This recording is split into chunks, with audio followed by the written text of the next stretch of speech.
We'll call to order the regular meeting of the Eastpointe City Council on Tuesday, May 1st, 2018 at 7 p.m. Please rise for the invocation given by Councilwoman Sarah Lucido. Remain standing for the Pledge of Allegiance. Dear God, we are so thankful for the many blessings you have given us. Let us be mindful of those less fortunate and do what we can to help them.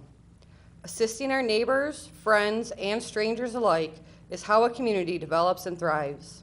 Let the city of Eastpointe be a model for the community. It is in your name we pray. Amen.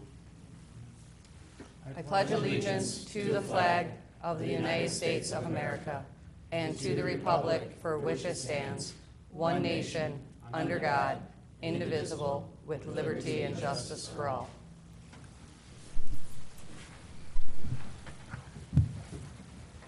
Please call the roll. Councilmember DeMonico? Here. Councilmember Lucido? Here. Councilmember Kleinfeld? Here. Councilmember Owens? Here. Mayor Pixley? Yes, here. The second item is the approval of the agenda for this meeting. Do we have a motion? Madam Mayor, I'll motion to approve the agenda as is. Support. Move and support. Please call the roll. Councilmember DeMonico? Yes. Councilmember Kleinfeld? Yes. Councilmember Lucido? Yes. Councilmember Owens? Yes. Mayor Pixley? Yes. And before we move into the first hearing of the public, I'm very happy to introduce our interim city manager, who is Mr. Ryan Cotton. And he'll be talking in a little bit, but I wanted you to know who this man is sitting next to me. Thank you, Mayor Pixley.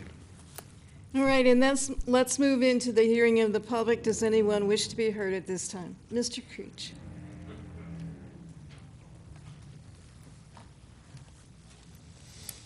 Harvey Creech, resident of East Detroit. Welcome back, Madam Mayor. Hope your knee's all right. I'm saying I'm just still kicking on mine 5 months later. And welcome, Mr. Cotton. I'll be either your worst enemy or one of your best friends. I say, hearing from the public, I come the last two meetings. Mayor, I hope you got a chance to read my documentation. I was watching you. Yeah. Needless to say, I hope the rest of the council got a chance to really read the documentation. I can't present any more than what I presented. If that's not as clear as it gets, it won't get any clearer. So I'd appreciate forethought. And one thing about it, like I was saying, the budget for RARE is coming up this month for the vote. And I hope that you've had a chance, or the rest of the council has had a chance to look at that budget and hope to wait and see it goes, because they're going to get voted on. And we'll have to, whatever it is what it's going to be. I was hoping, to be on the committee, but if I didn't make it, I didn't make it for whatever reason it was, as I said, because I thought I followed everything I was supposed to follow and then some. Apparently something sneaked through the cracks, and maybe we're getting better or worse at it, but, as I said, please, don't let it happen again. And when it's coming to the recreation department, I got a few thoughts, and you can just kick this around and let it run. All that straw that we've got over there at Spindler, let's shred it up, put it on that hill, put some grass seed in it, put some dirt over top of it, and make us a presentable sled hill. That hill was supposed to be done in 2015. All I do is I call it East Detroit's Mud Hill. And I've got another name for it, which I call landfill, but no one liked that one, because it got out from underneath us. And I'm not exactly sure, but someone told me our parks were supposed to be open today. I went down, and I didn't see any facilities open. Maybe I'm wrong about that, too. I walked around Memorial, and since they're putting in the sidewalks, I walked around the cement that's supposed to be replaced there. Apparently, somebody didn't exit out. A lot of these things, that's what happens to all our parks. Well, how do we forget to do things that are just as easy, or are they told not to do it? These are the questions I keep asking. You have 30 seconds. Thank you, Madam Mayor. As I say, and I thank you, please, and I said before too, I've come to the last two meetings. I presented more than equal document to come back to 2011.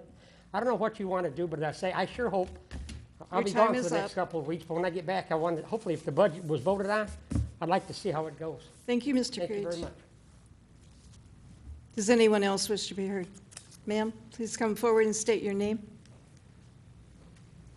My name is Edna Kravchuk, and I live on Collinson Avenue between Shakespeare and Boulder. I just want to know when my street is going to be repaved.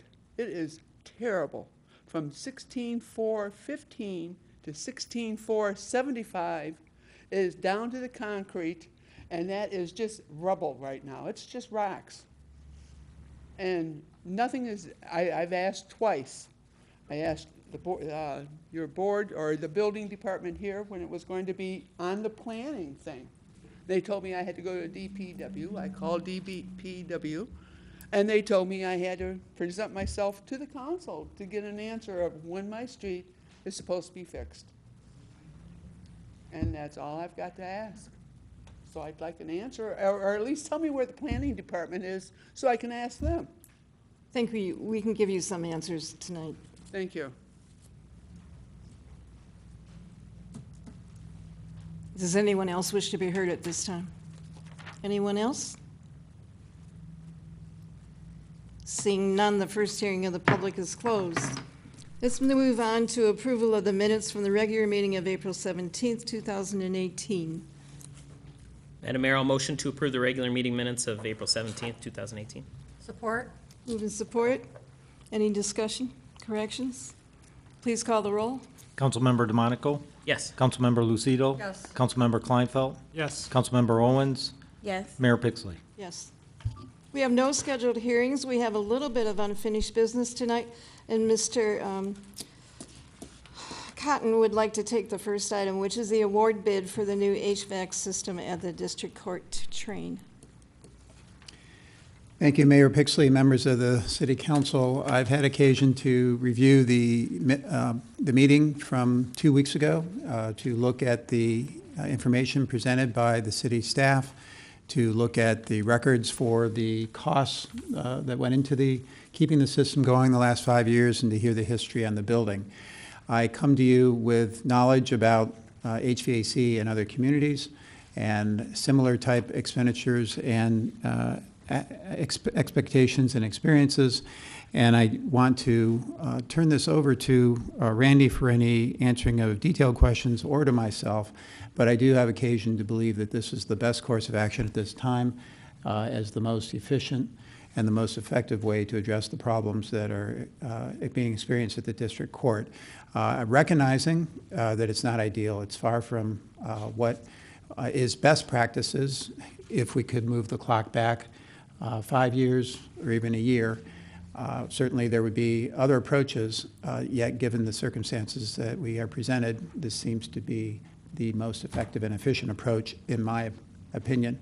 I'm happy to answer any questions, and I know our staff has is able to as well. Does council have additional questions for either Mr. Cotton or for Randy Altimus? Sure. I'll ask a couple quick questions. I know we talked, Ms. Lucido asked about it last time. The boiler is 1 year parts and labor warranty. Was it different than that? I thought we were saying 5 or 10 years, I thought, last meeting. Want to answer that? Sure. Thank you.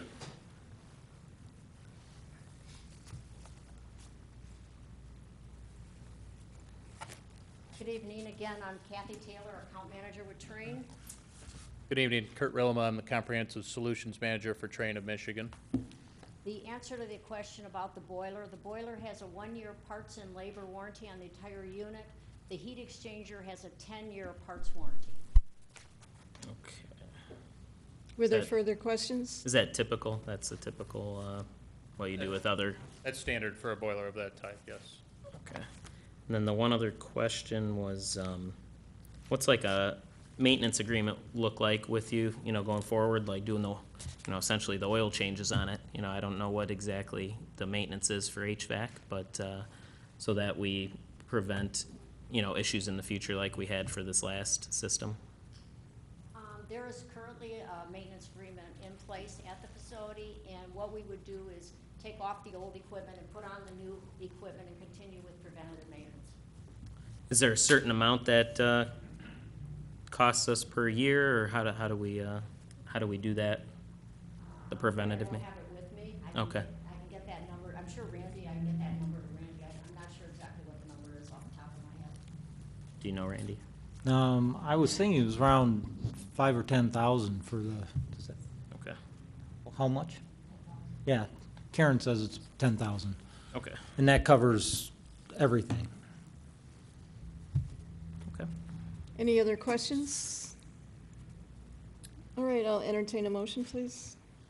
Madam Mayor, I motion to waive competitive bidding requirements due to no advantage to the city and approve the train turnkey proposal for $332,661 with contingency amount of $3,300 with a total project cost of $335,961 dated March 21st, 2018, and authorize the acting city manager to execute all necessary documents related to this project.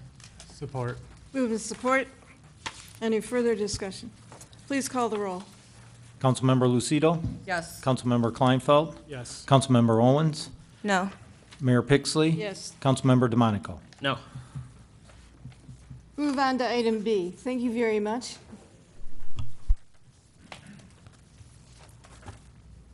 Item B is the adoption of resolution number 1846 related to the MDOT contract 17553. And this is for the pedestrian refuge island construction work at the intersection of 9 and Gratiot and at the intersection of 9 Mile Road and Virginia. And Mr. Marucci has been the project manager, and I believe he's here to answer any questions. Correct, Mr. Marucci. I am. After this was first presented to council a month and a half ago, we met with both the contractor and with the Michigan Department of Transportation.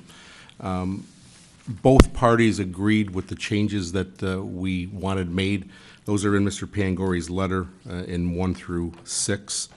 Number 5 is really just something that there's no answer to that in terms of changing the timing.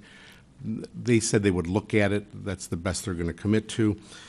And number 6, we did put into the second page of Mr. Pangori's letter, where it gives a cost breakdown, the estimated RRFB. RRFB is a rapid rectangular flashing beacon, for those of you who are familiar with Refuge Island. So we did put that into the bid. It is covered in the 90-10 percentage, with 92% to the Michigan Department of Transportation, 10% to the city.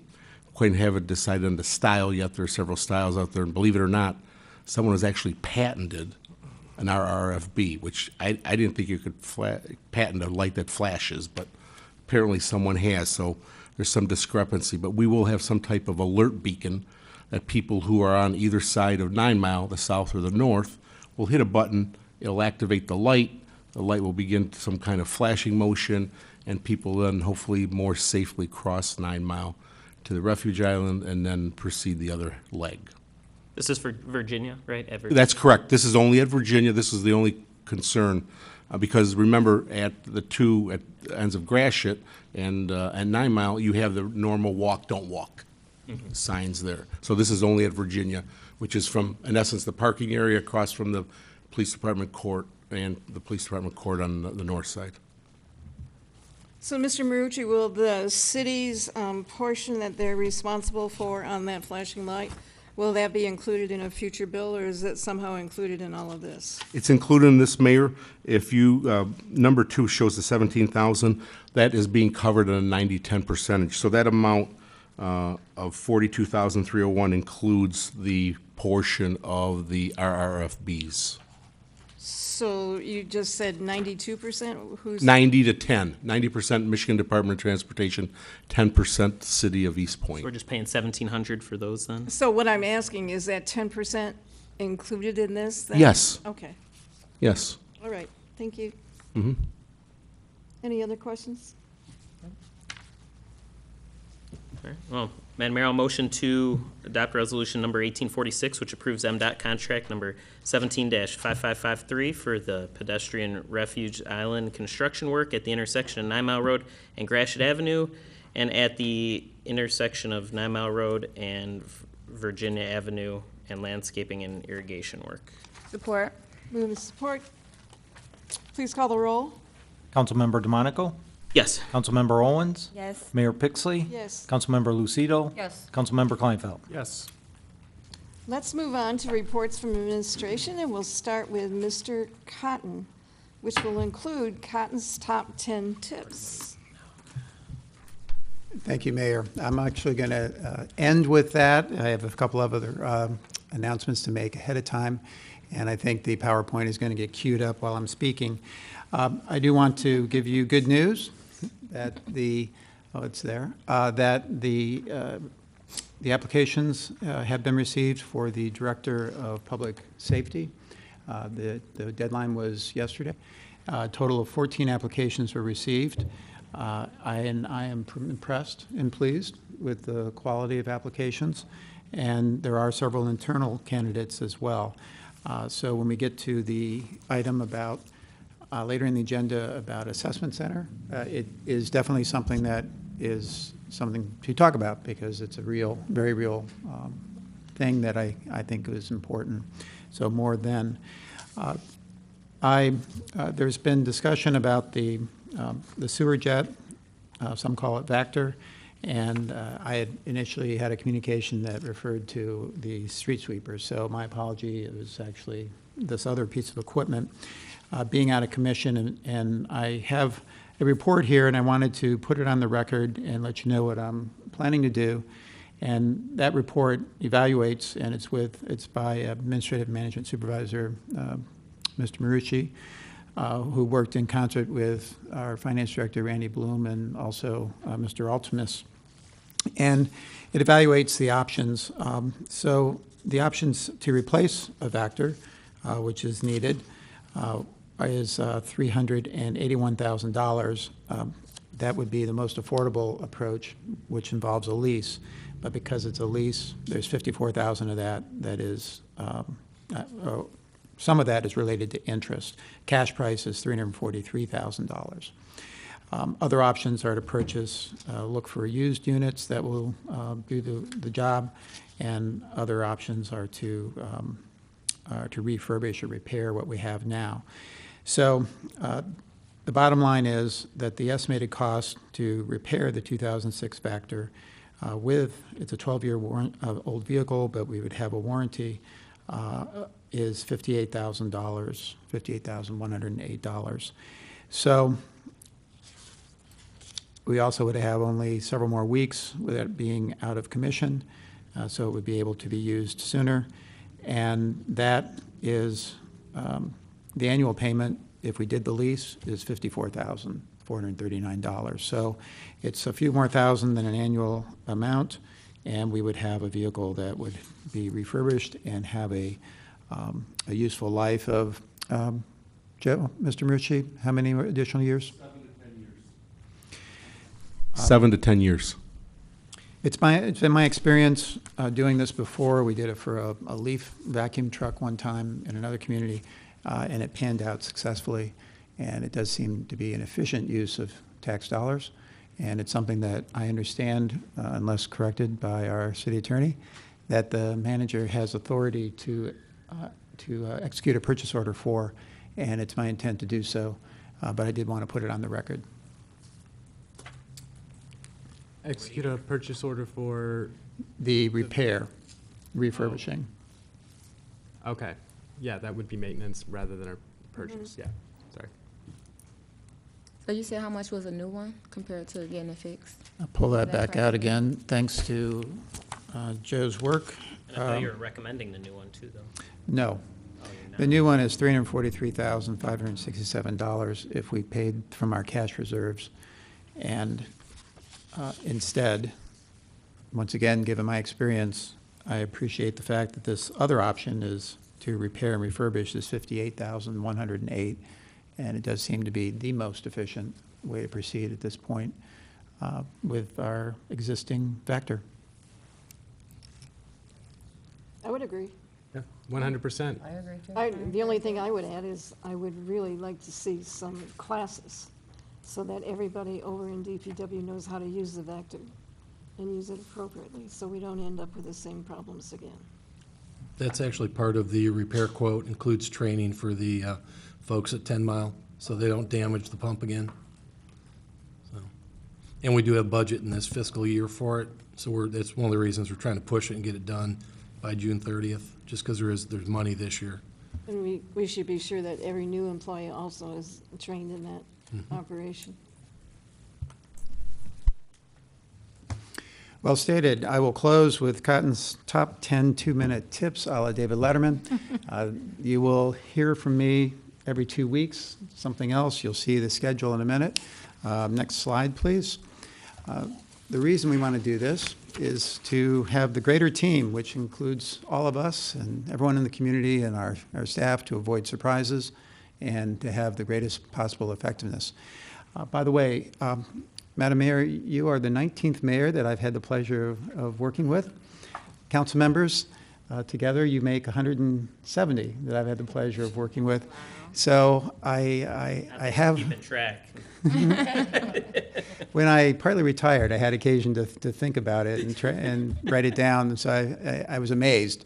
So anyway, there are some... You are only the 5th city manager I've had the pleasure of working with. Hey, let's hope it stays that way for a while. So anyways, there's some lessons that I learned in all that process. So we want to reduce surprises. The next slide is who wants the frustration of intransigence, and we want to have greater effectiveness if we can reduce that kind of transaction friction. So I wanted to share with you what I view as good government principles that can help. And I label it my own because I've never seen it written down this way. So you can like it or blame me if you don't like it. But I think responsiveness is really important. The caring, listening, the opportunity that you just showed to listen to the public as a reason to consider what actions need to happen or get back to people if there's the inability to take action for some reason, there's a barrier. And that completes the communication loop, beginning with the request, and then there needs to be the follow-up. So efficiency is extremely important. We've talked about it several times tonight, as long as reasonable and permissible. So obviously it has to meet all the charter, the laws, all the procedures. Some of these procedures are inefficient, but they trump the fact that we have to go through them, and it's for the greater good. Also, what happened in Flint by not putting in the chemicals in the water, that was too much efficiency over, certainly there was a great deal of harm that came from that. So efficiency to a point, but it is important to remember accountability, transparency. I was taught to assume that anything I'm doing could be written up and put on the front page of the paper and that my mother might read it. And if that's the case, is that really what you want to do? So that's a motto that I think is important and I live by. And then think about social equity, which is not fairness, not complete absolute equality. It's more about thinking about what is necessary and appropriate for the best possible outcome for those citizens. And that, when you think about the folks who are handicapped, have some kind of barrier, and the fact that we want to be have less barriers and be universally accessible, that's a way of using social equity in a way that actually benefits all of society, and that's important. You add that all together, and in my view, that formula is effective government. We've gone to the next slide, but I'm going to give you a hard copy. And over time, if the administration that does this properly, I believe, you will be able to grow and have trust in. And I will do my best to earn that trust here. Meanwhile, we have a management structure that I will follow.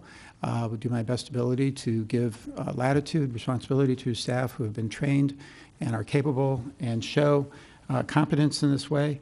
So I expect the best, and I will identify it if reality does not meet those expectations early, appropriately, and as often as needed, and will not wait for regular performance reviews.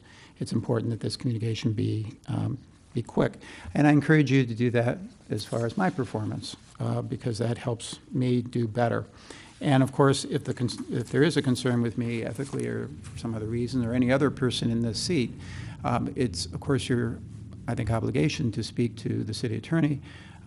It's not a great idea to be speaking with people outside of the charter, which involves lots of complications. But certainly, I think our city attorney, correct me if I'm wrong, is charged with the responsibility of exercising oversight for you over a manager's activities.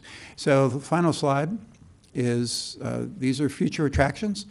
And next time, we'll talk about council agenda protocol and my experience. Thank you. Do you have any questions for Mr. Cotton at this time? Maybe for number 9 next, no, I'm kidding. Anyone? If not, we'll move on to our finance director, Mr. Blum. Yes, Madam Mayor and Council. A couple topics came up in the hearing of the public, which are relevant to a couple items I was going to mention. Mary Van Haren, who is in charge of parks maintenance, myself as risk manager, not as finance director, and the DPW director met last Friday at the Spindler Hill to go through some of the changes we were looking at doing. One of them was reseeding. That's not a new idea, but it was the grass came in last fall, but it got heavy use and the top is kind of worn off already. They will be seeding later this week or early next week and reusing the hay bales as they always are. The other discussion was on adding a second layer of the split rail fence. The youth of Eastpointe are still kicking out some of those beams and trying to go down the steep side. I don't blame them. It's more fun that way, but it's also more dangerous. We will be having our DPW crew doing that instead of hiring a contractor. We finally have enough staff that we can get that done in-house instead of contracting out. The other thing is, and I wasn't here for the last meeting, but our state road funding did come in, the extra $202,000, and subsequent to that, even though it was based on the Act 51 split, we got clarification from Treasury that it is up to us how we want to use that money. We don't have to do the 70-30 major local. Unless council objects, the plan is to put it all into local streets where it's sorely needed. And that's the money's in the bank. It's just a matter of what account I recorded on the ledger. So, but the plan is to put it in as all local revenues. And the total amount that the state allowed us? They came in at $202,000 and change. I don't have the exact amount with me. And what's the price of the average reconstruction of a street? Of about a quarter of a mile? About $202,000. I mean, the 202 won't go that far, but we are starting to build up a little bit of a fund with the transfers from major into local, so we can get around to doing something more than just the CDBG projects. So approximately how much can we transfer from major road into local this year? We can transfer 50% of whatever major street monies come in. The current budget is, I believe, $750,000 of a transfer, plus whatever local gets normally, plus the extra $202,000. So it's about $375 that we can transfer into local. Yeah, so the idea is to build up some funds in the local side. So, and that's all I have.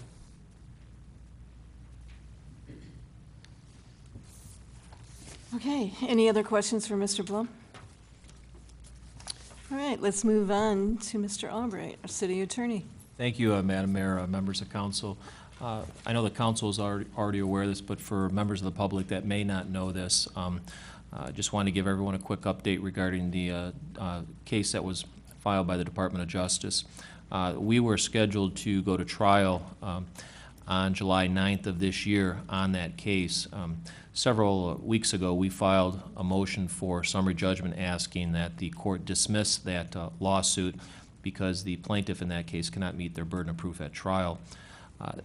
Oral arguments on our motion have now been scheduled for July 11th. The trial date and the pretrial conference have now been canceled pending the outcome of that hearing on the motion for summary judgment. So I will continue to report developments on that case and as they come in. And it was also brought to my attention on the transcripts from the last show cause hearings, the court reporter mistakenly put the wrong date on those, and so we are in the process of getting that corrected. So the correct date reflecting when the actual hearings were conducted is reflected then on those transcripts. And the council's also in receipt of our monthly status report. I'm happy to answer any questions that are in there. And you're not going to be scheduling a show cause hearing this month? Ms. Van Haren has not requested any show cause hearings be scheduled for the foreseeable future, but I can certainly ask her tomorrow. I had one question. So we've had some discussion on tax reversion properties, and in St. Clair Shores, I know that they do a program where they fix them up and then resell them, and I think that Bob handles those. I'm not Yes. sure. So if you guys have documents that might kind of show how they do it, to see if we want to do something similar here and provide it to council, so we could probably visit that issue soon. I actually went to a conference last fall in which St. Clair Shores presented how they did that.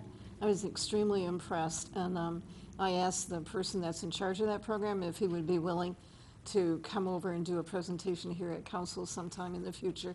I thought it was an excellent idea, and it almost works like a habitat program where they've chose houses particularly in a certain neighborhood, fixed up the house and showed, you know, curb appeal and everything else that you can do with a house, and then put it up for sale. But they also do open houses so people can see what the house looks like. It's an excellent program. It's really develops throughout St. Clair Shores. Yep. Yeah, that's what I've heard. It's been a huge Yep. success. So- My understanding is it's been very successful. But, yeah, I can get an overview of the program and any documents that the city may want to look to adopting for use here in our city.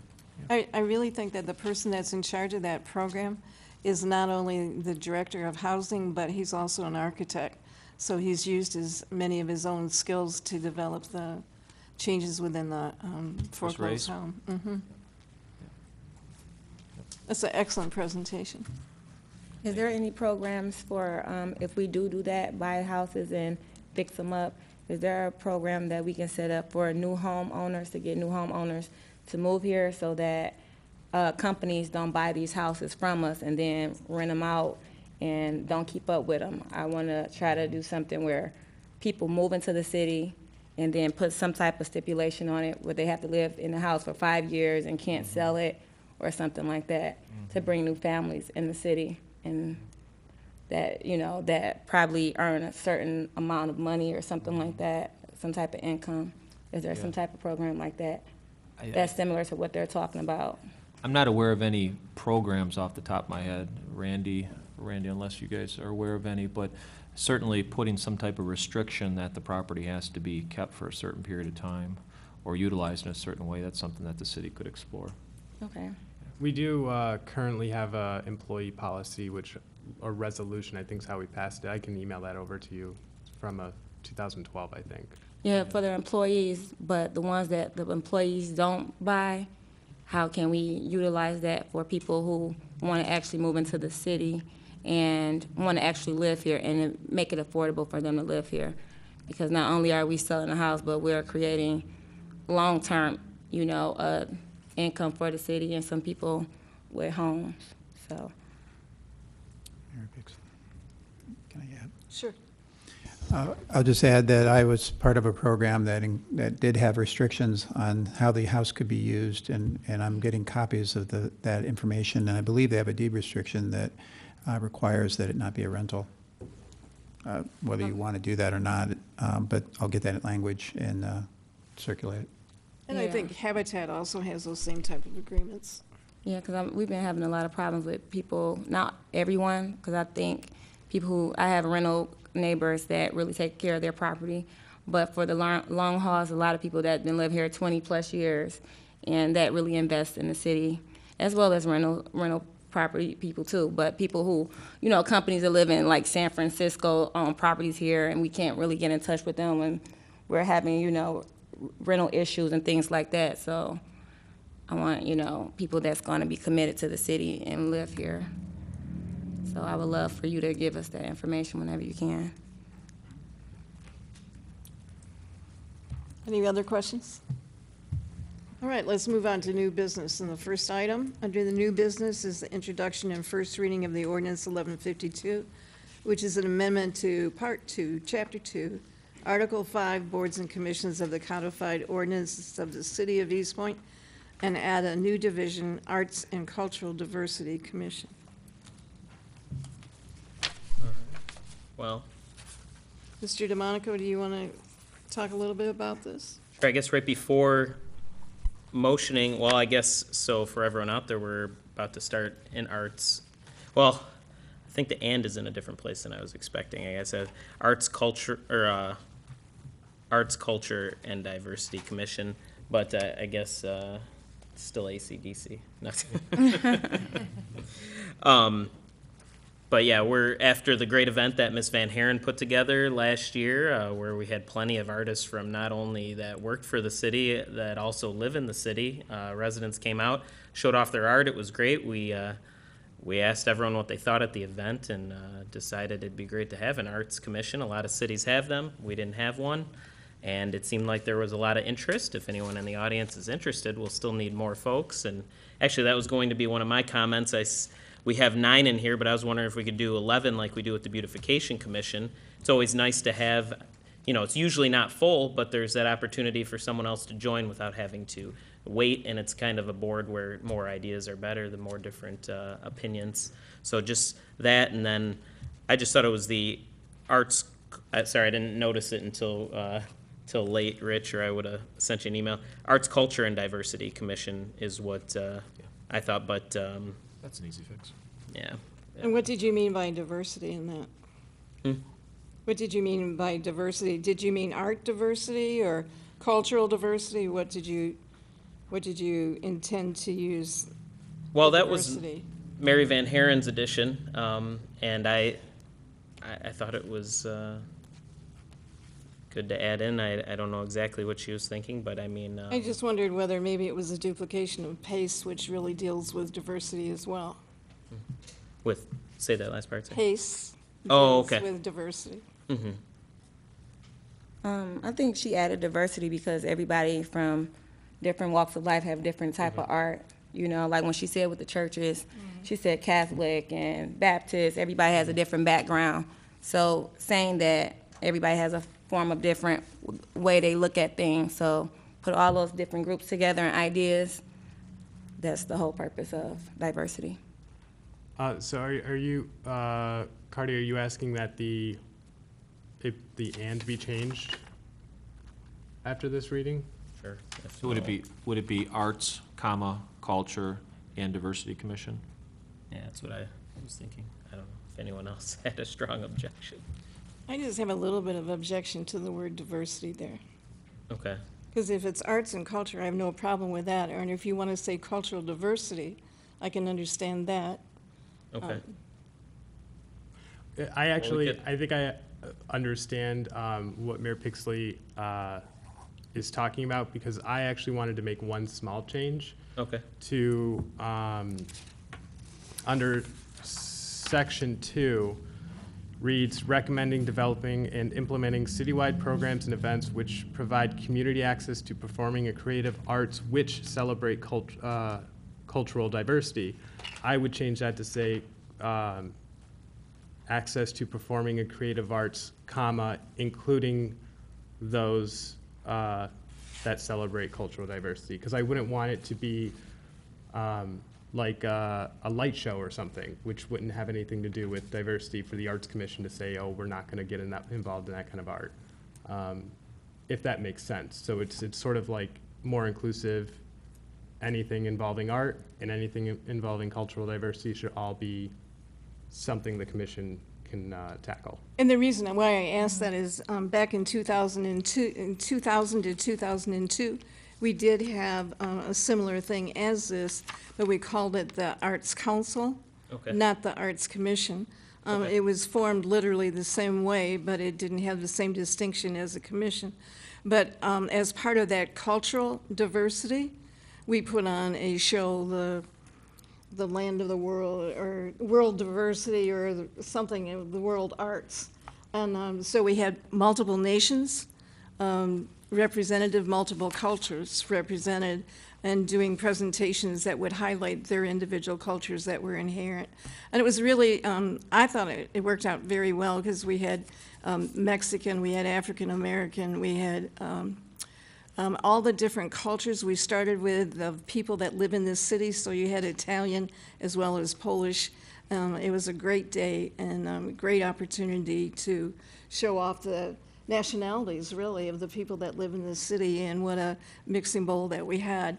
Along with that, then, of course, came all the arts for all the different groups. So it worked out really well, but that event was just one event, and then we had music as well included in this. So we had a couple performances by different types of musical groups from the different cultures, and that's what I'd love to see reenacted again. Okay, so then keep the name the same, is what we said, right? And then just change slightly the, what were you saying, 2-530A? Is that where you were? 2-530. Yeah, 2-530. Mr. Albright, did you Okay. understand where I was? I'm at the proposed section. It was section Section 2-530A2. Yes, just that after arts, saying something like comma, including those that celebrate. So it's Oh, not. I see. So it's not limiting the commission's activities to only those types of arts. Okay. Taking out the which. So it would read, recommending, developing, and implementing citywide programs and events which provide community access to the performing and creative arts, including those which celebrate cultural diversity. Correct. Okay. Was everyone on board with 11 members instead of 9 then? I'm with that. I don't know, with the Arts Council, it got to the point after about a year and a half that it was very difficult for us to get beyond 5 or 6 Sure. in a constant attendance. I would say keep it at 9. If we need to adjust it because there's an overwhelming response, we can always go back and change it. I would rather keep it at 9 as well. Okay. Not a sticking point. If you see that you have more people after 1 year attending in a wider group, but really you should have representations from all the different cultures as well, and all the different media that you're going to be using. Because if you're going to be using, as an example, glass, and then you use fiber and all the different types of art. And of course, we have to include comedy and musical performance and things. So you need to have representation from each of those groups that you're going to be catering to, not just one media. I was wondering, Madam Mayor, what about Part C in here where we mentioned they may partner with RARE or Friends of the Library? What about like the Historical Commission? That'd probably be a good Oh, partnership. absolutely. And that's how I know so much about it, because I ended up as a historical person on that Arts Council, so. Well, and another thing is too, they may even eventually want to partner with beautification. I mean, like depending on what it is. So maybe we should just change that whole thing that the commission may partner with other, I figured it'd be Groups just like a that thing were like more including general, but not yeah. limited to right, sort of yeah, thing. something. Yeah. Just to get ideas like that. So I Just don't. may partner with other groups. One of the groups that we did partner with in the previous Arts Council was the International House in downtown Detroit. And that gave us a great deal of entertainment besides bringing their arts and so forth, so it was very good.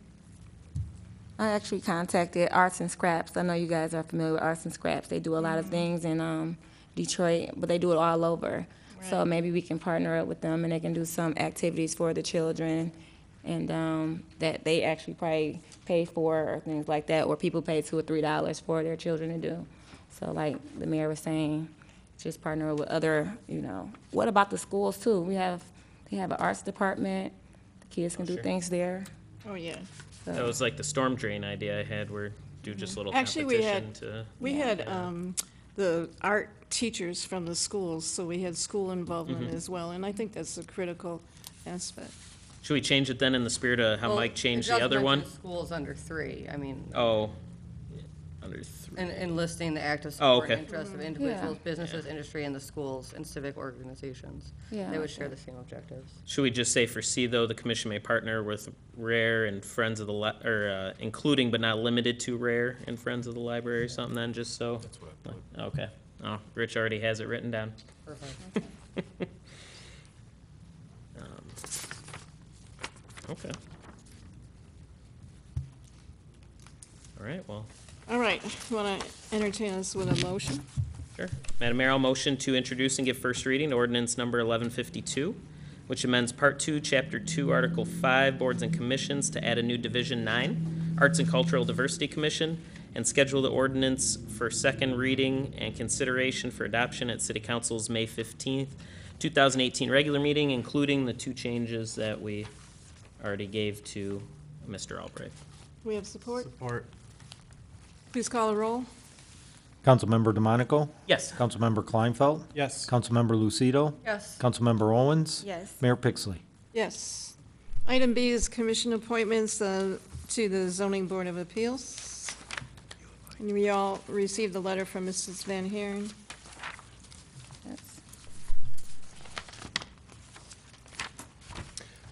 We did.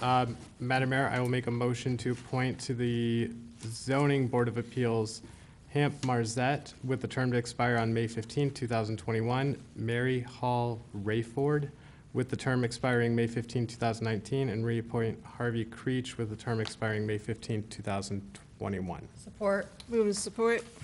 Any further discussion on this? Please call the roll. Councilmember Kleinfeld? Yes. Councilmember Lucido? Yes. Councilmember Owens? Yes. Mayor Pixley? Yes. Councilmember DeMonico? Yes. Item C is a discussion on the Parks and Rec Commission. Let's start it back up. Yeah, as usual. Right. Yeah, I mean, this really isn't a council action because it already exists. This is just administration would, I guess, start taking applications and putting it together. And what I was thinking, if Mr. Cotton, if we could get a little more tech savvy with our application, if we could make like a Google form or something where people can just sign up on the website and maybe even council just gets a copy of it right when someone submits it. And at least update our paper one, because right now it's, soon enough we'll have the Arts and Cultural Diversity Commission too. I think we should update that list because I think there's a couple on there that either are like not really a commission anymore or wouldn't be like, I don't remember the case, but there's a couple that I think don't really apply on the list too. So I guess I'm wondering about the functions of the previous one that's identified in the Parks and Rec Commission Division 5, which is going historically back to what we previously had. I'm not sure members of the Parks and Rec Commission should be subject to Division 1 as to article removal, vacancies, and compensation, because they wouldn't be involved at all with anything related to compensation. Right. And really, realistically, they can make recommendations for budget changes and all, but I wouldn't think that they would be responsible for making the budget related to our recreation in the city. And also looking at this, it says a director of Parks and Rec, and since we don't have Parks and Rec, do we still need a director? Well, I think that's technically Mary, I think, right? Or is that Would she be the director still? director of all kinds of stuff? She would need to be present at these meetings, because that's her role of administration. I was actually thinking that maybe Mr. Marucci for Parks and Recreation might be good, because is he not our representative on RARE? He is, and when we discussed, Mr. Marucci and I went over to Roseville to see how they have theirs continue on and how they establish it. They only meet on a quarterly basis in Roseville, and they make recommendations based on what they have. So if there are things related to the parks that are city responsibility, then they pursue those and follow those through with information to the city manager and the council. But if there are items related to recreation, then they take that back to RARE. So, and Dan Hogan, who is our representative on RARE, as a private citizen, he also was at that meeting, and he felt the same way. So, and he was very willing to serve on this parks and, I don't know whether you still want to call it a Parks and Rec Commission or not. We might be able to take the recreation out of it, I mean. I think it's my feeling that I'd like to reestablish it, but I think the three functions that we have under the city code presently have to be modified just because we have RARE. Would it be wise to ask Ms. Marucci to get together with Rich or something, see what they have in Roseville, see what we want to do here to kind of come up with an ordinance change that makes more sense. I think so. That sounds good. So, and So- perhaps when we have a proposed ordinance or something like that, just bring it back before I council. think I'd like to table this for this time and then suggest that Mr. Marucci, Mr. Cotton, and our representatives to Rare sit down and discuss this further and come up with a better plan.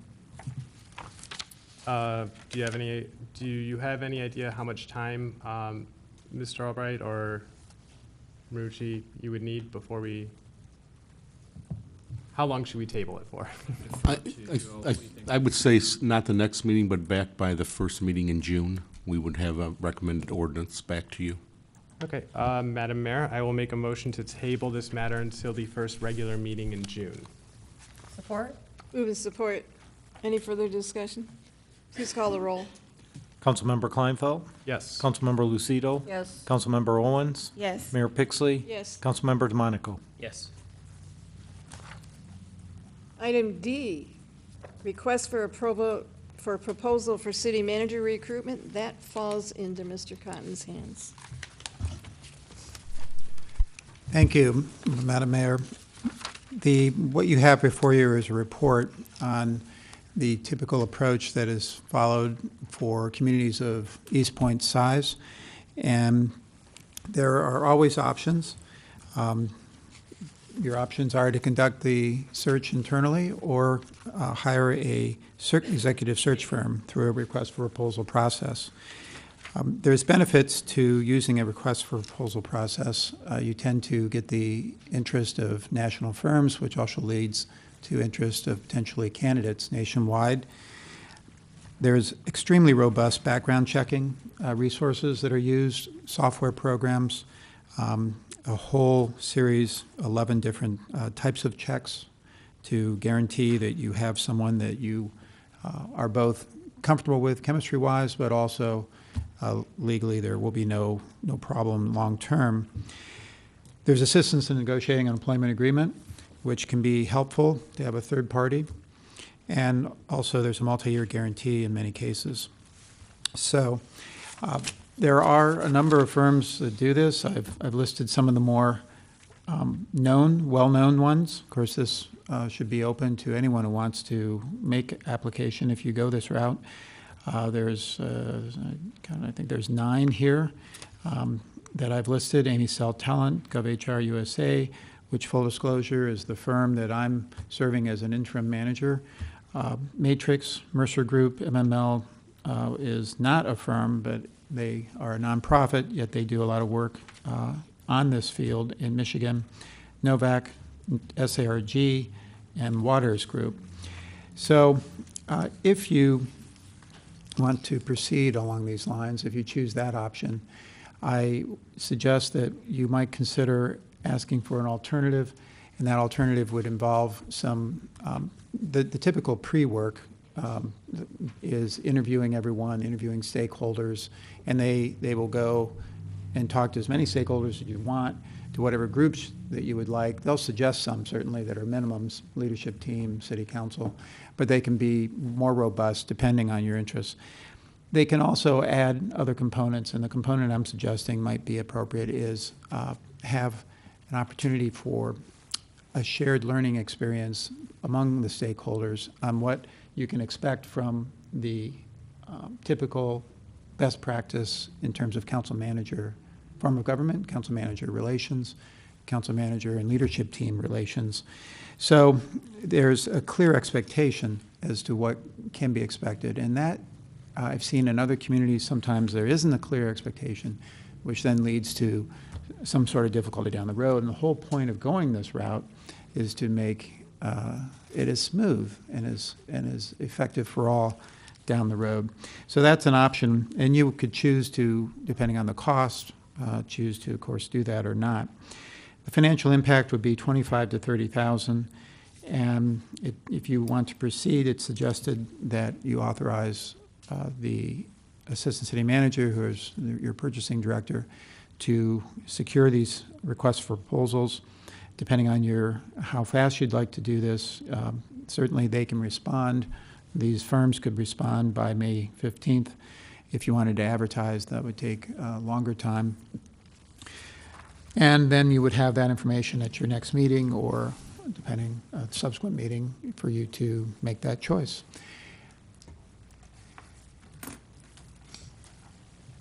Any suggestions? I like it. Oh, sorry, go ahead. That was really about it, I guess. I reached out to the one company, Slavin Management Group, and everyone has that proposal, so that could be thrown into the group of proposals. I had a question on the like optional add-on component. Is that something that would occur after you pick a city manager, like training, leadership training going into the new relationship, or is that something with us beforehand to kind of like work out the expectations? It is both. It's beforehand, so it's clear what the outcome will be, and then it's after the person is selected to assist in goal setting, SMART goals, specific, manageable. I'm not sure what all the rest of the acronym stands for, and make sure that there's consensus, so the person can head off in the direction and only the direction that you want initially, in terms of your long-range vision and your long-range goals. Of course, there's day-to-day details that they have to use their expertise to resolve, but at least they'll be working on your vision on a day-to-day basis as well. I'd be happy with asking that to be included in a quote. I'm not sure that I would support it when we actually choose a package. I don't mind looking at it though, to see what that would offer. I agree. So do you want to make a motion to have Mr. Altimus go forward with contacting each of these firms and having them provide us information about the process? Sure. Madam Mayor, I will motion to authorize Assistant City Manager, Deputy City Clerk to secure search proposals from respected pre-qualified recruitment services and to make a recommendation for approval on May 15th, 2008. Such authorization, or this authorization includes the option for a component for council and leadership team training. So we have support? Support. Please call the roll. Councilmember Kleinfeld? Yes. Councilmember DeMonico? Yes. Councilmember Owens? Yes. Mayor Pixley? Yes. Councilmember Lucido? Yes. All right, item E is also Mr. Cotton's responsibility. Status report on vacant leadership team positions. I gave you a very quick snapshot, and I think that's about all I need to say, except flipping to the right report here. I wanted to suggest that there be, see what you think. We don't have to act on it right now, but an assessment center approach. Are you familiar with an assessment center? We have 14 applications. We have some internal. It's a process, and it's described here in the report, by which professionals that are knowledgeable about what's needed in a public safety director assist the process. And that's not unusual. That happens many times when you hire. But in this case, there's a series of paces that the people are put through in a way that allows you to fairly compare. And I stress fairly because we know the strengths of our internal candidates, and we may think we know everything about them, yet when you compare them to external candidates in a setting that is apples to apples, involving an in-basket exercise, written assignment, oral presentation, a simulated public presentation, or actual role-playing, and then the structured interview. These strengths and weaknesses are clearly exhibited in a way that enables you to make the very best choice possible. And the applications have been received. The background checks we can do internally, I think, probably do a fairly good job based on the position here. and the fact that they're pretty well, many of them are known in Michigan. Yet this assessment center process done in a very appropriate manner, professional manner, would be useful as well. Financial impact is $8,500 per, and there would be some nominal fees associated with the professionals that are asked to serve on that team. So I wanted to, I didn't know how the applications would turn out. If they had turned out less robust, I would have said we need to go back out and not consider this assessment center at this time. But I can see that we can move forward, and hence the recommendation says none on this matter. That's when I wrote the council report. However, now that I know, I would be recommending that we do indeed authorize our acting assistant city manager, purchasing director to seek RFPs for this at the same time for filling the director of public safety position. So would these be similar firms as the city manager search that would probably do this, and you're just familiar with about that, what that would cost? Correct. You said $8,500. That's the price from the firm that I currently serve, but others should compete for that. And by the way, I want to slip this in. I will not be active in any of the process from this point forward. In terms of which firm is recommended, that will solely be up to our assistant city manager, because I have that relationship with the one, and I don't want to be part of your conclusion from this point forward. When you hire someone, I obviously will be back involved and do what I need to do, but between now and then I would not. I do have a question in regards to this, because I know the memo says the results would be sent to the Civil Service Commission to review, approved to create a requisite list. Do we run into an issue? The Civil Service Commission has a very specific way of establishing a list. By introducing this this process, does that create a problem with that? I'm going to ask our Civil Service Commission liaison, Mr. Altemus. No, because what we would do is go back to the Civil Service Commission to approve the process. And then after the process is done, we always get a list of candidates ranking, and we would take that back for their approval on the ranking list to move forward from that point forward. So For even a director position? Even for, Pardon? For a director position? Yes. Okay. This is done in many, many communities, and I know that our department leaders, managers in the previous, I remember Hagan being involved in a similar thing with this in other communities. So I think it's something that is done very frequently, although I can't ever remember that we did something here. But it does have really positive results. No, and the Civil Service Board has always been supportive of our doing any kind of testing in any fashion. So we've never had that problem, but we have asked permission to waive those items for a director's position before, and that is in place. To do it in this process, we should go back to them, have them bless the process, and then move forward from there. I think it's a great idea. All right. So we don't need a motion on this then? I'll defer to the city attorney. We give them Well, I think we should motion if Motion we're going to go for forward. Randy Altemus to go forward with. I think there should be a motion. All right. I'm just looking at it, none on this matter, so I would entertain a motion to go forward with this process. Sure, Madam Mayor, I'll motion then to go forward with looking at search firms for our two director positions, Director of Public Works and Services and Director of Public Safety. Support. Please call the roll. Councilmember DeMonico? Yes. Councilmember Lucido? Yes. Mayor Pixley? Yes. Councilmember Kleinfeld? Yes. Councilmember Owens? Yes. Our next item on the agenda is the City Council Annual City Tour. And I'm not sure who's going to be taking this. Mr. Marucci, is that you?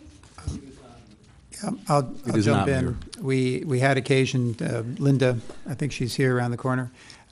spoke with our leadership team.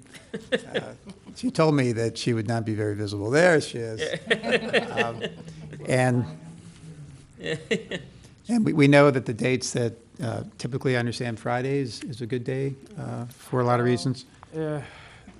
Well, Friday, May That's 4th. changed a bit for me. Yeah, does, like this, yeah, Well, would not work for me this Friday. well, we're thinking June 1st or June 8th, I can do subject that. to what works for you. I can do May 11th or the 18th. Will you guys open for that? I thought we were hoping to do it before the budget sessions, though.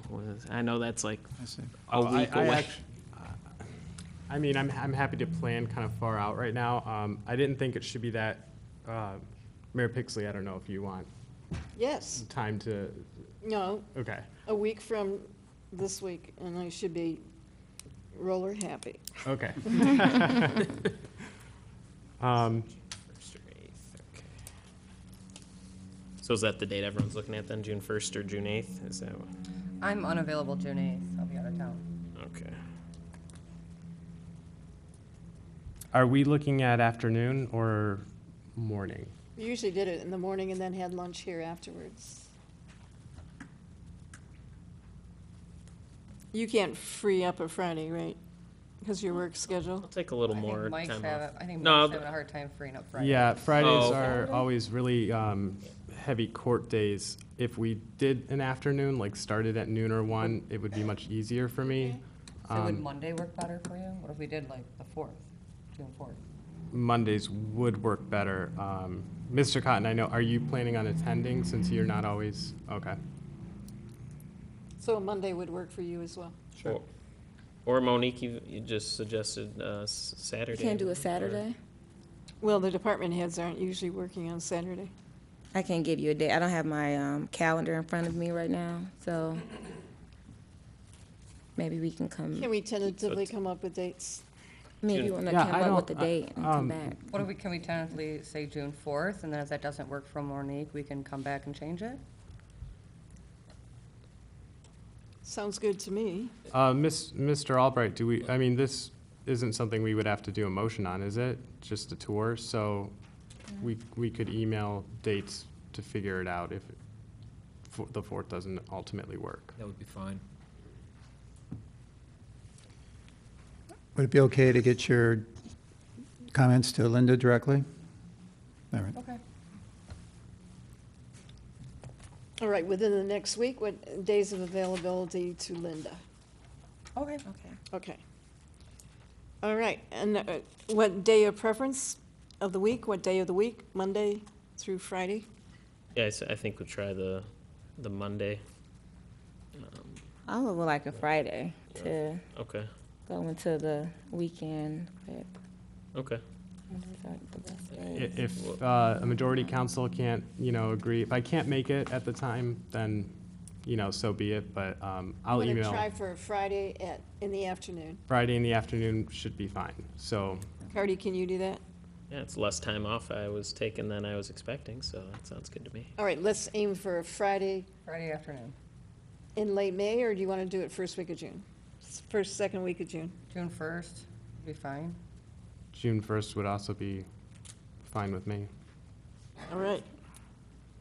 June We can 1st. go with Good June luck. 1st. tentatively. All right, June 1st. Sounds good. Let's move on to payroll and bills. Madam Mayor, I will make a motion to approve payment of the bills in the amount of $1,545,881.95. Support. Move with support. Any questions? Please call the roll. Councilmember Kleinfeld? Yes. Councilmember Lucido? Yes. Councilmember DeMonico? Yes. Councilmember Owens? Yes. Mayor Pixley? Yes. And with that, we move to the second hearing of the public. Does anyone wish to be heard? Ma'am, please step forward and state your name. Hi, my name is Drusilla Abbo. Speak directly into the microphone. My name is Drusilla Abbo. I have been here the end of last year talking about the wall over there on 94 in Eastpointe. I have since then spoken to someone from State Senator Steve Bieda's office I've spoken to someone from Macomb Transportation Center and from Metro Region of NDOT. And after being on the phone with them for a long time, which I did not mind, and many phone calls, they first were saying that MDOT would be responsible for it because of the tree that's directly behind the easement part of your property. And when they come out to cut the branches, we've asked them before, could they cut it down because of all the cotton? And they said it belongs to the state. So he was on the phone with me for hours, looking at maps, county lines, what MDOT covers, what they don't cover. And then he gave me the number of Rebecca Zemko, which was Metro Region of MDOT. She said that she was going to contact someone at our city hall named Suzanne. I don't know if she meant our mayor, but she called me back also today and gave me the name of the gentleman at Macomb Transportation Center. I spoke to him. He said that from his research on the computer and everything he's looking up, he said St. Clair Shore paid for the wall on their side. So he said it looks more and more, at first he thought it was MDOT's responsibility, and he said they don't do the walls anymore for noise control or whatever. He said it's now called noise abatement analysis. And so he said that it seems that it's Eastpointe's responsibility. So with all these different people that I'm talking to, she said that he also said that the residents there can't sign anything or voice a complaint on paper or whatever. He said it has to be a formal city request coming from this office. And you all would be able to know who you're supposed to submit it to or whatever, I don't know. But he said he wasn't allowed to give me that information. He said, but it is a formal city request, has to go out, and it can't come from the residents. So can you refresh your memory when you're discussing the wall that you like that is similar to the wall that they have over in St. Clair Shores? And what area of the city were you looking at? Our houses are located right there at the overpass where Eastpointe, where it stops at Eastpointe and goes into St. Clair Shores, near Stevens Park. So are you talking about the area between 10 Mile and Stevens? Yes. All right, but you're not addressing the area between Stevens and 9 Mile or further down? Well, if they wanted to go that far, that's fine. It's all park, it's all Spindler Park there. Okay. So. But I know that from my kitchen window, the freeway comes up so high at our house level that you can see midway on a transfer truck, the middle of the cab and the driver. That's how high up that that freeway goes, right there with those houses, and so the noise is unbearable. And you it got live closer to 10 Mile?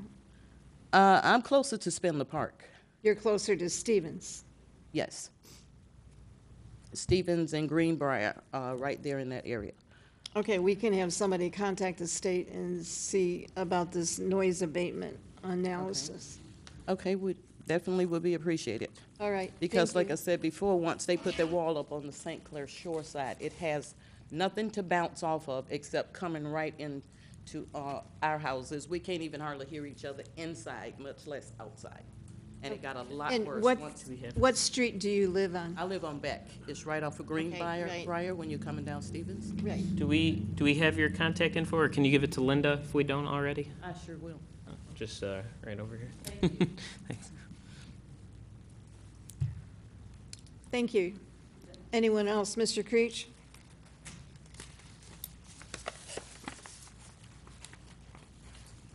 Harvey Creech, resident of Eastpointe. Now that we are coming into summer, please, residents, commercial lawn keepers, anybody who has anything to do with landscaping, period, clean up after yourselves. Our sewer system is so bad right now, it's unbelievable. That's why, Mr. Cotton, I don't know if I can address this to you, which I know you can't refer it back to me, but you were talking about the vac truck itself. I've come in here many, many times and asked because our curbs are terrible. And if it rains, it's going to put in there no matter what we do. Is there any possible way through maintenance we can get just the regular tractors and the sweepers to do our streets and pick up with the trucks? We have, drive around and take a look. It's not that hard. Look at your curbs and see, in front of my house, it hasn't been done in probably over a year. I asked it last year. Our back truck, I've asked a lot of questions and got very few answers. We have a truck, but we couldn't use the truck. First of all, it didn't work. We don't have a driver. Anyways, residents are tired of hearing about this. But now they're doing our sidewalks. So now in this area, they're doing the sidewalks. They're actually being pretty clean about it. I'm really surprised. But I mean, there again, too, as I said, it's supposed to rain for the next 3 days. I want to see how much of that comes out and where it's going to go. And especially, and the commercial lawn keepers are terrible. They blow the stuff right out in the street and they just walk away. I want our code enforcers, maybe if we have to put down an ordinance or something, anybody who works in this city, stop them. I had my lawn the other day commercially fertilized. I think he got more fertilizer in the street and the sidewalk than he got on my lawn. But anyway, that's how really this goes. And please, like I said before too, everybody, pay attention. If in front of your house, it only takes a few minutes to sweep up. All this stuff that you see in that street, and our streets are bad, you know that, and they keep breaking up. That concrete, where does it go? It goes in our sewers. And this lady right here, especially, like I said before too, bring back some more coal patch. Please get in our parking lots. Excuse me, you can come back and speak. Yeah, excuse me, I understand this too, but we know how this system is going to Creech. work. Certain things we can do, certain things we can't do. You have 30 seconds, Okay, please finish. thank you, Madam Mayor, but there's a lot of things, please, let's all pay attention. Let's help this city out as much as we can, because we know what our infrastructure looks like. I appreciate it. Thank you, man. Thank you, sir.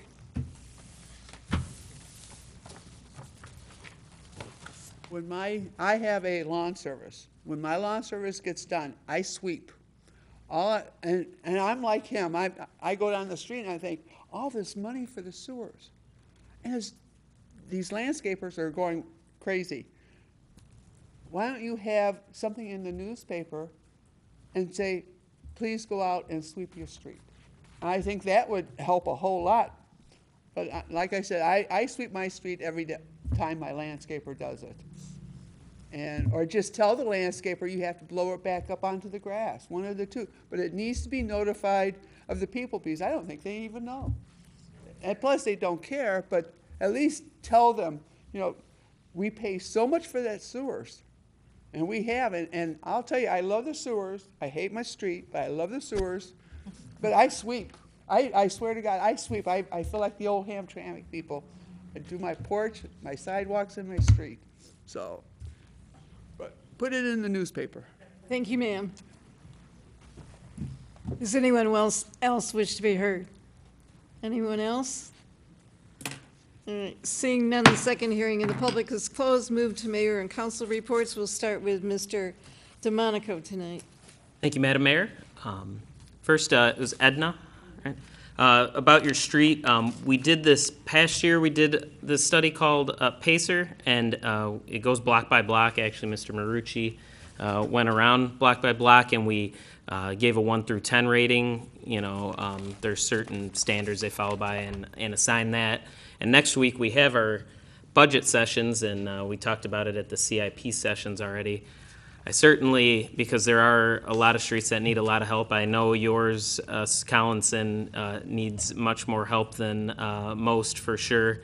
Can't promise we're going to do specifically your street this year or anything, but we will take your comments and prioritize as well as we can for sure. No, Terrible. It's been that way for 5 years, and this year, yeah. my neighbor and I, we had out-of-state gas and how can we live on it? No, The taxes we pay. No, I understand. And then, so the other weekend we had our memorial tree ceremony. The Beautification Commission put it on. We planted 4 more memorial trees throughout the city. And I was looking through our book. We have our book since it goes back to at least 1982. There's over 420 memorial trees throughout the city. So if anyone's interested in dedicating a tree to someone, get with, I think we probably have a form out there. It's on our website. You can plant one in honor of someone, a memorial of someone throughout the city on any public land. And we also had our Earth Day cleanup and eat up. I have to thank again Andy Boyer on the Beautification Commission for coming up with this idea. We did it for the first time last year, had about 20 people come out. We just picked up litter for a couple hours. Last year we did 8 Mile and then the corner of 9 Mile and I-94, and we hit those spots again, added 10 Mile and I-94.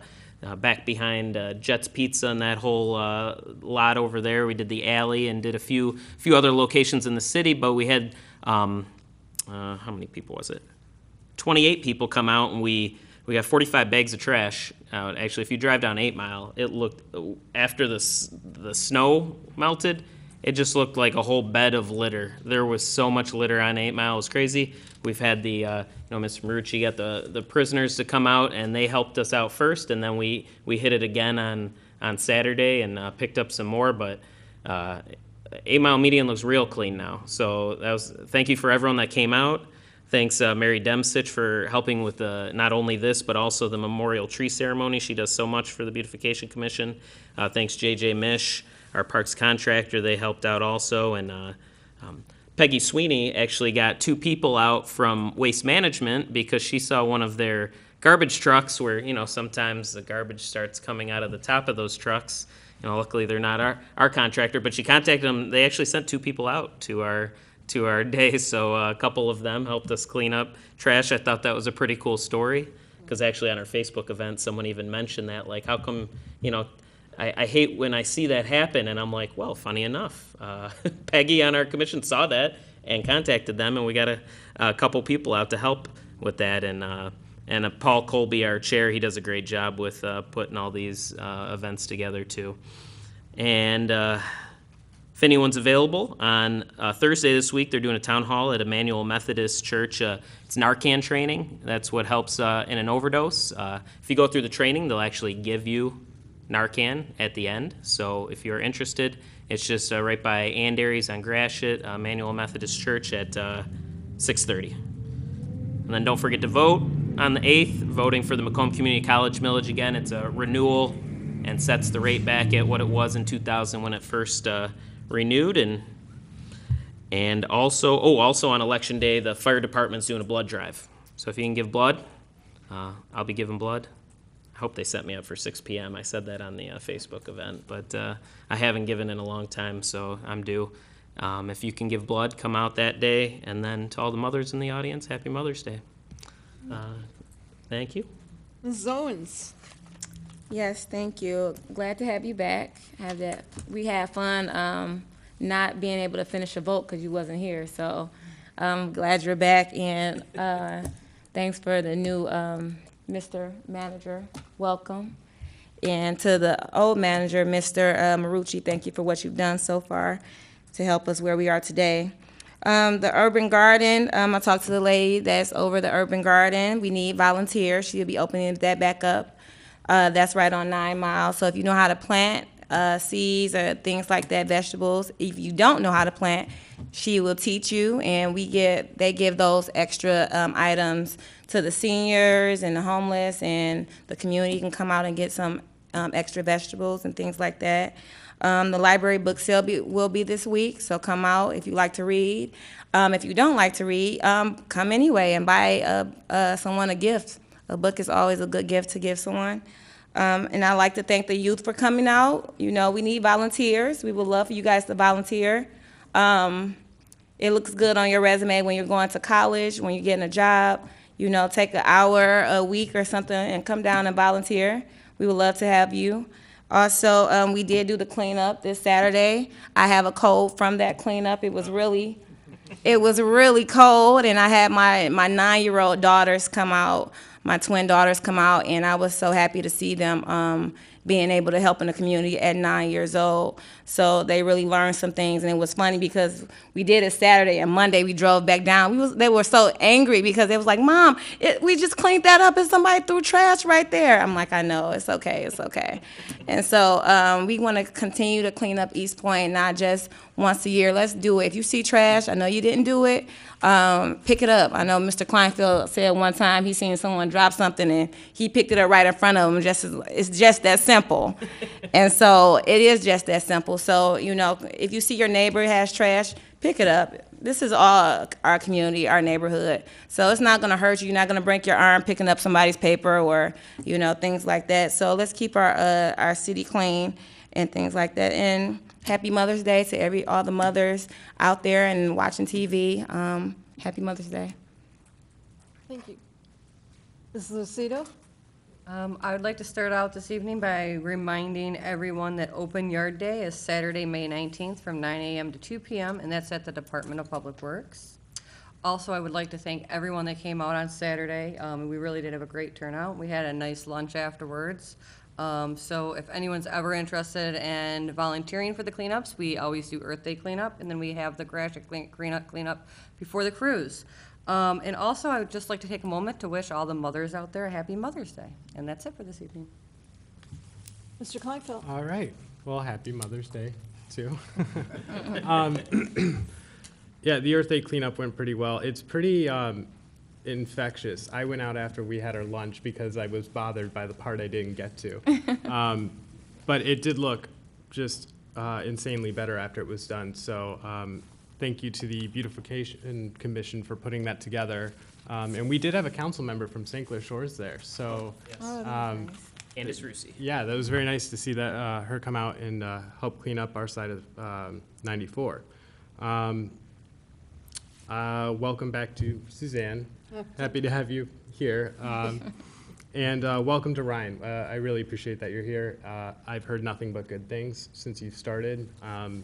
And I know that you've met with all of us and taken the time to kind of get to know the city. So I appreciate it. Welcome. Pleasure.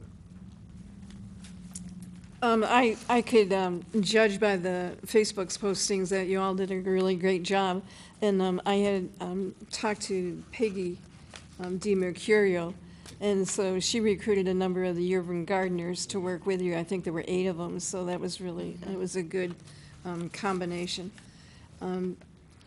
On street sweeping, I thought that we had some word that the street sweeping, they were going to go around through the whole city.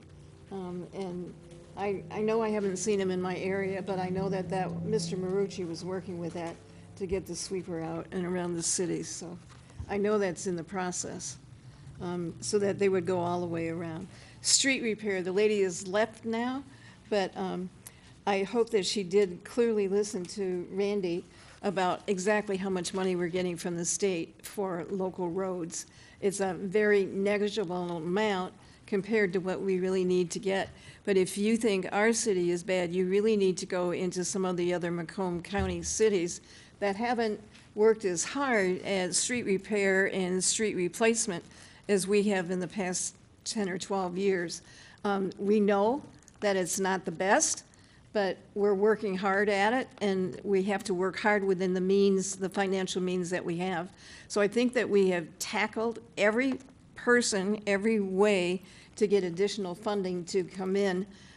Our state representatives don't even want to see us coming near them because we know that they're going to be tackling us about 1 or 2 things, and that is more money for streets or whatever. So we've had major meetings with SEMCOG and with all the representatives from the local cities throughout Macomb County, as well as with the county executive to attempt to get additional funding for our cities in Macomb County.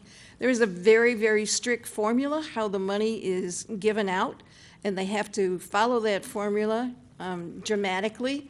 Just because you're in Macomb County doesn't mean you're going to get any more money. That allotment is set according to population and number of inches of roads. I swear it's inches of roads. It's a very elaborate formula. The bottom line, however, is the state legislature has to approve an increased amount of money into the road fund for it to be divided so that all of us would get the amount of money that we need. So we keep working on it. I would invite everybody to go to the state legislature and talk to your legislators. They're all in town now because election is coming up. So this is going to be a really big item, and I think you need to push some more on that. And I had an incident happen today that scares me once again. There are a number of vendors in our city that will come, go door to door and try to sell you a number of items. Today it was how to reduce your gas bill. These same people have been around for a long time. They seem to come out of the woodwork about once every 6 months. It doesn't make any difference whether it's this man that's trying to reduce your gas bill or whether it's somebody that's trying to sell you something on a door-to-door basis. We have the system worked out where they need to come here and talk to the city clerks and get a vendor's permit. And they need to have that out in public when they're going door to door. Our city will not allow people that are of all known backgrounds. So you have to be really careful. Don't open your doors. I'm talking to all you seniors that are watching it on TV. Don't open your doors to talk to anyone that's sitting there on your front porch, no matter what he's offering you, unless he has that vendor's permit from the city. And if you see a group of them, like the person that came to my door tonight, had another lady accompanying him who was dressed in short shorts. So didn't look very professional whatsoever. He had a shirt on and it told the name of the company. He didn't have his ID anywhere near, and of course he'd not been to our clerk's office. So anytime you see that, you can recognize the fact that there's multiple of them working in your neighborhood, and the first thing you need to do is to call the police department or the clerk's office if they're open.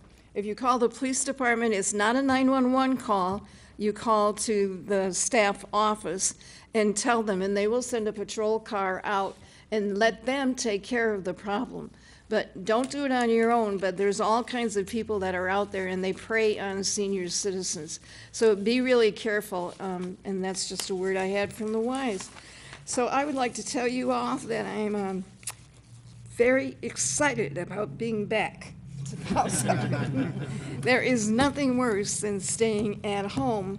However, when you have your knee replaced, there's some things that it just takes a little while for it to heal.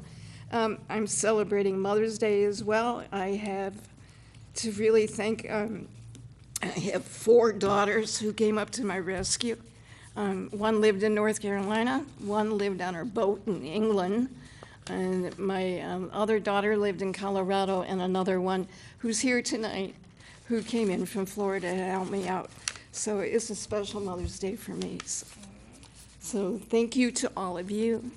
And I would entertain a motion to go into closed session, please. Madam Mayor, if I could just make a clarification on the reasons for going into a closed session. It would be under item A, attorney-client privilege communication pending litigation with the Department of Justice.